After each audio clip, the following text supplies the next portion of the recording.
Karen insulted Judge Judy's children on live TV. What happened next left the entire courtroom in stunned silence and became the most savage judicial takedown in television history. The woman sitting in the plaintiff's chair that Tuesday morning had no idea she was about to face a legal massacre that would destroy not just her case, but her entire reputation in front of millions of viewers.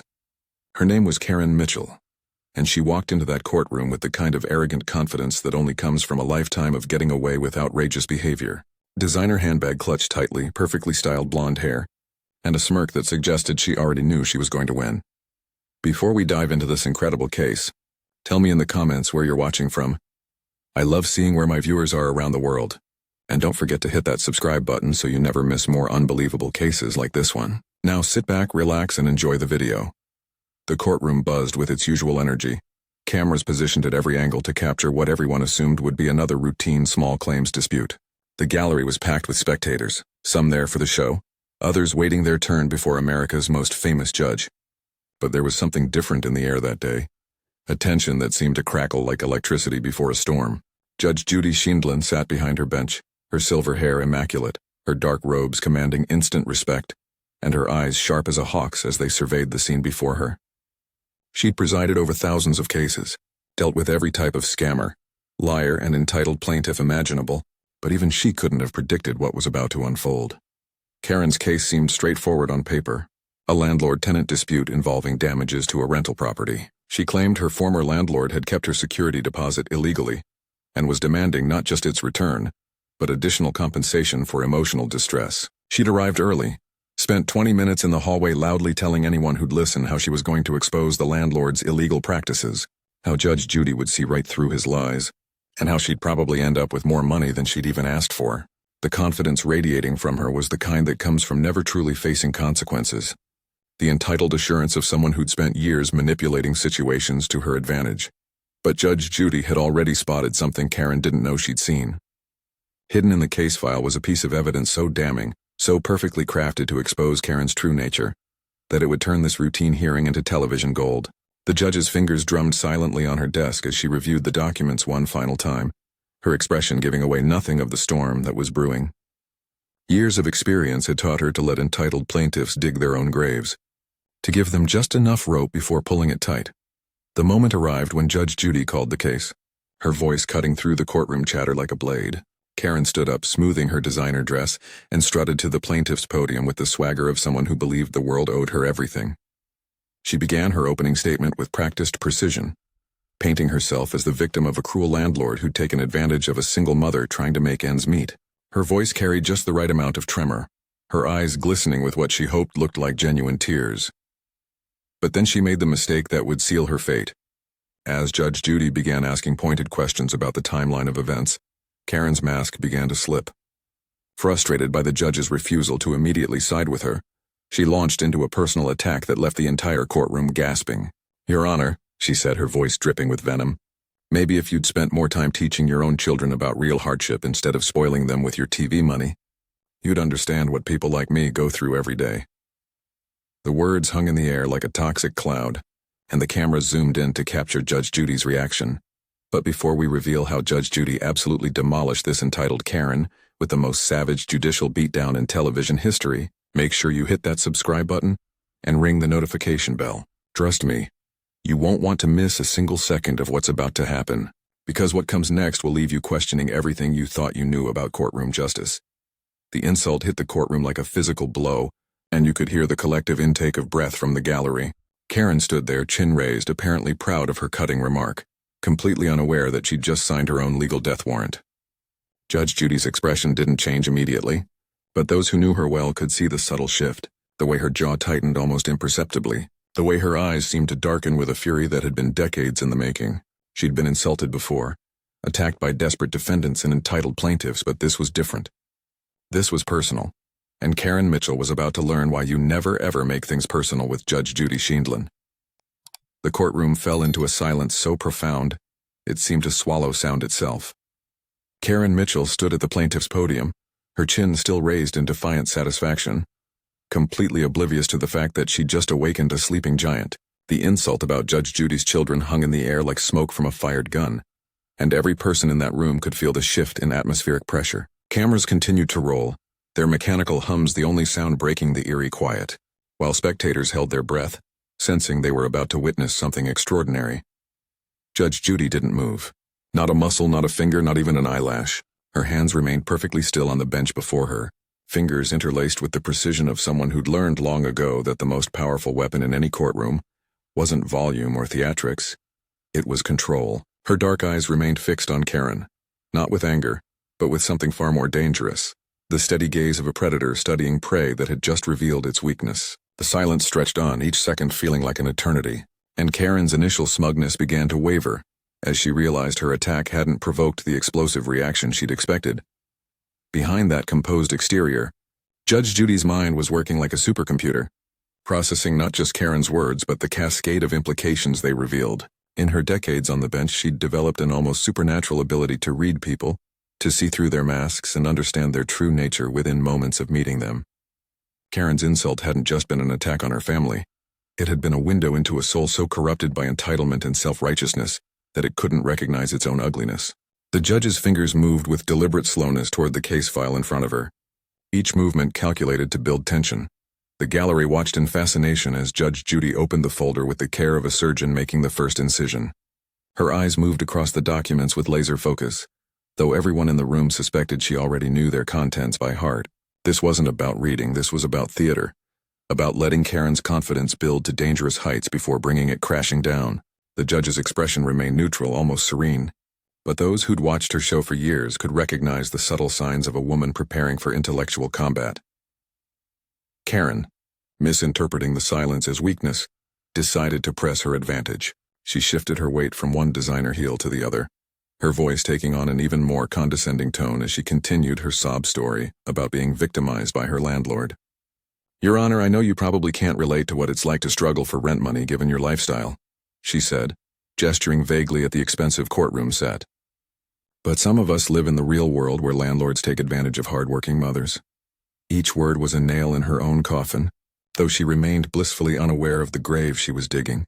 The cameras captured every nuance of the moment, from Karen's increasingly animated gestures to Judge Judy's statue-like stillness. Producers in the control room were probably holding their breath, recognizing they were witnessing television gold being forged in real time. The audience members in the gallery exchanged meaningful glances, some covering their mouths in anticipation, others leaning forward in their seats as if afraid they might miss the explosion they all sensed was coming. Judge Judy's fingers finally found what they were looking for in the case file, a document that would prove to be Karen's undoing. She didn't pull it out immediately, instead letting it rest under her fingertips like a loaded weapon waiting for the perfect moment to be fired. Her breathing remained steady, controlled, the kind of calm that comes from absolute confidence in one's position. Years of dealing with liars, scammers, and entitled individuals had taught her that patience was often more devastating than immediate retaliation. The defendant, Karen's former landlord, stood at his podium looking increasingly uncomfortable. He'd probably expected a standard case about property damage and security deposits, not this personal battlefield that his rental property had somehow spawned. His eyes darted between Karen and Judge Judy, clearly sensing the undercurrents of tension but unsure how to navigate them. The poor man had no idea he was about to become a witness to one of the most devastating courtroom takedowns in television history. Karen's voice grew louder, more insistent as she misread Judge Judy's silence as uncertainty rather than preparation. She was like a boxer throwing wild punches at an opponent who was simply waiting for the perfect moment to counter. Every word she spoke, every gesture she made, every assumption she revealed about the judge's character and family was being catalogued and prepared for use against her. The storm was building, pressure mounting behind Judge Judy's composed facade, and Karen Mitchell remained completely oblivious to the judicial hurricane that was about to destroy everything she thought she knew about winning. Judge Judy's fingers finally moved with purpose, sliding a document from the case file with the precision of a master chess player, making the move that would checkmate her opponent. The paper was crisp, official, bearing the letterhead of the county clerk's office, and as she lifted it into view, the cameras zoomed in to capture what would become one of the most damning pieces of evidence ever presented on daytime television. Karen's eyes followed the movement, her confident expression flickering for just a moment as she tried to read the document from across the courtroom. "Ms. Mitchell," Judge Judy said, her voice cutting through the silence like a scalpel, calm and controlled but carrying an undertone that made everyone in the room sit up straighter. "Before we continue with your touching story about being a victimized single mother, I think we should discuss your rather extensive history with the court system." The words landed like the first drops of rain before a thunderstorm, and Karen's face went slightly pale as she realized this wasn't going according to her script. The judge held up the document, not dramatically but with the quiet authority of someone who held all the cards. This is a record of your civil court filings over the past 5 years, Ms. Mitchell.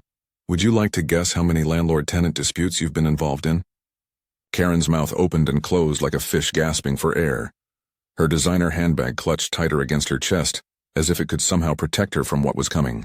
The courtroom remained silent, every spectator leaning forward, sensing they were about to witness something extraordinary. 14 separate cases, Judge Judy continued, her voice never rising but somehow filling every corner of the room. 14 different landlords, 14 claims of illegal security deposit retention, 14 sob stories about being taken advantage of. She placed the document down with deliberate care, her eyes never leaving Karen's increasingly panicked face. That's almost 3 landlord disputes per year. Ms. Mitchell, either you have the worst luck in rental history, or there's a pattern here that we need to discuss. Karen tried to stammer out a response, something about bad luck and unscrupulous landlords, but her voice had lost its earlier confidence. The smug superiority had evaporated, replaced by the dawning realization that Judge Judy had done her homework. The cameras captured every micro-expression, every flicker of panic that crossed Karen's face as she understood that her carefully constructed victim narrative was crumbling in real time. But Judge Judy wasn't finished. She reached for another document, this one bearing the seal of the State Attorney General's office, and Karen's face went from pale to ashen. And this, the judge said, holding up the second paper, is even more interesting. It seems you've been the subject of an investigation for rental fraud, haven't you, Ms. Mitchell? The words hit the courtroom like a physical blow, and several spectators audibly gasped. Karen's legs seemed to wobble, and for a moment, it looked like she might collapse right there at the plaintiff's podium. The trap was closing, and everyone in the room could see it happening in slow motion. Judge Judy set the document down with the finality of a gavel strike, her dark eyes boring into Karen with laser-like intensity. The moment had come to address the elephant in the room, the personal insult that had crossed every line of courtroom decorum. When the judge spoke again, her voice carried a different quality, still controlled but with an edge that could cut glass. Now, Ms. Mitchell, let's talk about what you said regarding my children. Karen's face flushed red as she realized her attack was about to be thrown back at her with devastating force. She tried to backtrack, stammering something about not meaning any disrespect, but Judge Judy raised a single finger, and the words died in Karen's throat. The courtroom held its collective breath as the judge reached for yet another folder. This one personal, leather-bound, and clearly not part of the official case file. You suggested that my children were spoiled by television money and don't understand real hardship, Judge Judy said, her voice steady as granite. Let me tell you about my children, Ms. Mitchell. My son Adam is a district attorney who prosecutes people exactly like you. My daughter Nicole is a family court judge who protects children from parents who put their own interests ahead of their kids' welfare. Each word landed like a hammer blow, and Karen visibly flinched with every revelation. But Judge Judy wasn't done dismantling Karen's character assassination. She pulled out a photograph, holding it just high enough for the cameras to catch a glimpse. And this, she said, her voice carrying a note of steel, is a photo from my son Jonathan's medical school graduation. He now runs a free clinic in the Bronx, treating patients who can't afford health care. The contrast was devastating. Judge Judy's accomplished children dedicating their lives to public service while Karen stood there as a serial scammer. The judge's eyes narrowed as she delivered the killing blow to Karen's credibility. So tell me, Ms. Mitchell, what exactly have your children learned from watching you defraud 14 different landlords? What values are you teaching them when you show up in court with designer bags while claiming poverty? Karen's mouth opened and closed soundlessly. Her earlier bravado completely evaporated. The cameras captured her complete deflation. The moment when she realized she'd brought a knife to a nuclear war. The courtroom buzzed with barely contained energy, spectators exchanging wide-eyed glances as they witnessed the systematic destruction of Karen's entire persona. Judge Judy sat back slightly, having methodically dismantled not just Karen's case, but her character, her credibility, and her audacious personal attack. Judge Judy rose from her bench like a force of nature ascending to full power, her black robes flowing as she stood to deliver what would become the most devastating judicial takedown in television history. The entire courtroom seemed to shrink in her presence, every eye fixed on the woman who had just transformed from patient judge into an avenging angel of justice. Karen Mitchell stood frozen at the plaintiff's podium, her designer outfit suddenly looking like a costume she had no right to wear. Her face drained of all color as she realized she was about to face the full fury of America's most feared television judge. Let me tell you something about children, Karen, Judge Judy began, her voice starting low but building with each word like thunder rolling across the sky. Children learn from what they see, and what your children have seen is a mother who lies, cheats, and steals her way through life, leaving a trail of victims in her wake. The words hit Karen like physical blows, each syllable precisely aimed to destroy not just her case, but her entire sense of self-worth. The judge stepped closer to her bench, her presence filling the room as she continued her systematic demolition of Karen's character. You want to talk about hardship? Real hardship is being one of the 14 landlords you've scammed, trying to make an honest living while parasites like you drain their resources with fraudulent claims. Her voice rose slightly, not to a shout but to the commanding tone of someone who had spent decades bringing justice to those who thought they were above consequences. You strutted into my courtroom wearing $1,000 accessories while crying poverty, insulted my family, while your own children watch you commit fraud on national television, and had the audacity to lecture me about understanding struggle. Judge Judy's eyes blazed with righteous fury as she reached the crescendo of her destruction. The only thing you've struggled with, Karen, is finding new ways to avoid taking responsibility for your actions. The courtroom fell into absolute silence, the kind of quiet that follows an explosion when the dust is still settling. Even the cameras seemed to hold their breath as Judge Judy delivered the final crushing blow that would end Karen's delusions forever. Your case is dismissed with prejudice, which means you can never bring this fraudulent claim again. Furthermore, I'm ordering you to pay your landlord's court costs, filing fees, and legal expenses. The gavel came down with the finality of a closing tomb, sealing Karen's fate. But Judge Judy wasn't finished destroying Karen's world. She leaned forward, her voice dropping to a whisper that somehow carried more power than any shout could have achieved. And Karen, I'm recommending that the district attorney's office review all 14 of your previous cases for potential fraud charges. My son Adam will be very interested in your pattern of behavior. The blood drained completely from Karen's face as she realized her scamming days hadn't just ended. They might land her in prison. The courtroom erupted in barely contained gasps and murmurs as Karen Mitchell's entire world collapsed. In real time on national television, the courtroom erupted into chaos as Karen Mitchell's world imploded before millions of viewers. Spectators in the gallery turned to each other with wide eyes and dropped jaws, whispering furiously about what they'd just witnessed. Some pulled out their phones, frantically texting friends and family about the nuclear destruction they'd just seen unfold in real time. The bailiff stepped forward slightly, ready to maintain order if needed. But even he couldn't hide the slight smirk tugging at the corner of his mouth as he watched Karen's complete meltdown. Karen herself seemed to have aged 10 years in the span of 5 minutes. Her perfectly styled hair now looked disheveled, her designer makeup smudged from the tears of humiliation streaming down her face. She clutched her expensive handbag like a life preserver, her knuckles white with the intensity of her grip. When she tried to speak, to mount some desperate last defense, only incoherent stammering came out. But Your Honor, this isn't... You don't understand? The words tumbled out in broken fragments, her voice cracking with the weight of her destroyed facade. Judge Judy remained standing, arms crossed, watching Karen's breakdown with the cold satisfaction of justice served. Ms. Mitchell, you have 10 seconds to remove yourself from my courtroom before I hold you in contempt, she said, her voice cutting through Karen's babbling like a sword. The threat was real and everyone in the room knew it. Karen's legs seemed barely able to support her as she stumbled backward from the podium, her heels clicking erratically against the polished floor. The defendant, Karen's former landlord, stood at his podium in stunned amazement. What had started as a routine security deposit dispute had turned into the complete and utter annihilation of his opponent. He kept shaking his head in disbelief, occasionally glancing at the cameras as if to confirm that what he'd witnessed was actually real. Court officers began preparing the paperwork for the judgment, their efficient movements a stark contrast to Karen's chaotic retreat. As Karen reached the courtroom doors, she turned back one final time, perhaps hoping for some last-minute reprieve or miracle that would restore her shattered dignity. Instead, she met Judge Judy's unwavering stare, those dark eyes that had seen through her scam from the very beginning. Without another word, Karen pushed through the doors and disappeared into the hallway, leaving behind only the echo of her defeat. The cameras continued rolling, capturing every reaction, every whispered comment, every moment of the aftermath that would be replayed millions of times across social media platforms within hours.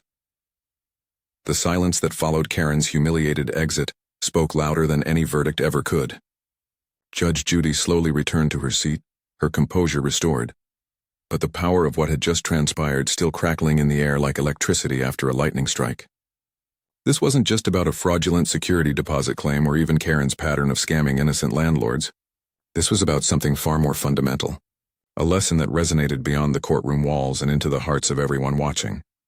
In a world where entitlement often masquerades as victimhood, where people manipulate systems designed to protect the truly vulnerable, Judge Judy had delivered a masterclass in consequences. Karen Mitchell had spent years perfecting her con, using tears and designer clothes to paint herself as a struggling single mother, while systematically defrauding hardworking property owners. She'd gotten away with it 14 times before meeting her match in a judge who did her homework and refused to be manipulated.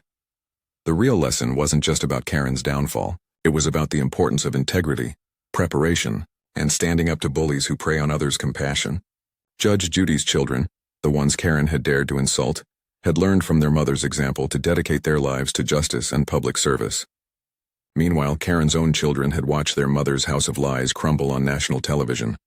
What did you think of Judge Judy's epic destruction of this entitled scammer? Drop your thoughts in the comments below.